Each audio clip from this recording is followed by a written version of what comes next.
Stephen Hawking, the voice of the universe. Stephen Hawking was born under the stars, literally. He entered the world on January 8, 1942, exactly 300 years after Galileo died. A quiet boy with a wild curiosity, young Stephen loved to take things apart radios, clocks, questions, but instead of putting things back together, he tried to understand how they worked. At school, he was clever, but not the top of the class. His handwriting was messy, teachers called him lazy, but something about him stood out. His classmates nicknamed him Einstein. He went to Oxford at just 17, then Cambridge for his PhD. His mind soared through the stars, but then everything changed. At 21, he began falling, tripping, dropping things. Doctors ran tests. The diagnosis, ALS, a motor neuron disease. They gave him 2 years to live. 2 years. He fell into despair. Life was slipping away, but instead of giving up, he looked up into black holes, into time itself, into the edges of the universe. He kept studying, working, thinking, even as his body failed him.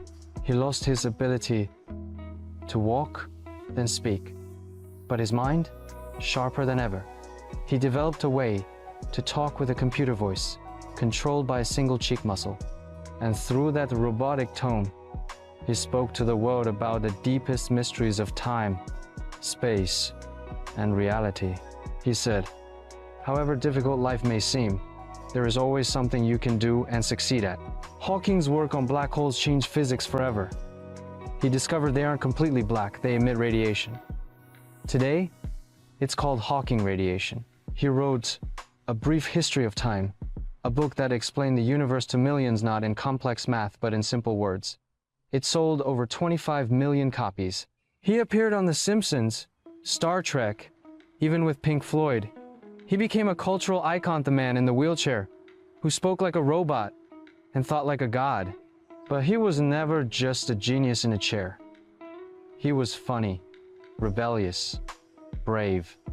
He married, had 3 children, loved fast cars, and fought for disability rights, science education, and peace. He lived not 2 years, but more than 50 with ALS, until the day he passed in 2018 at 76 years old, the same day Albert Einstein was born. It felt like the universe had completed a loop. Stephen once said, "Remember to look up at the stars and not down at your feet." And so, we do. Like, comment, and subscribe to Entertainment Fuss for more stories of extraordinary minds who taught the world how to dream beyond limits.